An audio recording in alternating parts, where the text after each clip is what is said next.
behind the prestigious MacArthur Fellowships, sometimes called the Genius Award. The foundation has announced this year's grants today, and the honorees include law professors, composers, artists, even a cellular and molecular biologist.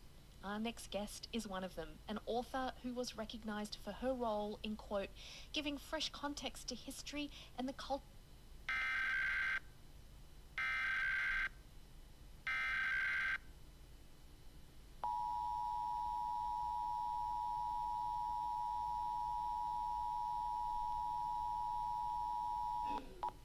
This is a nationwide test of the Emergency Alert System, issued by the Federal Emergency Management Agency, covering the United States from 2:20 to 2:40 p.m. Eastern Time.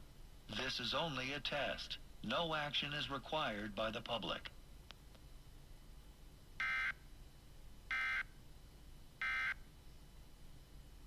Let's go. So let's start with what's happening right now, the debacle in the House of Representatives. In your work over the decades, you've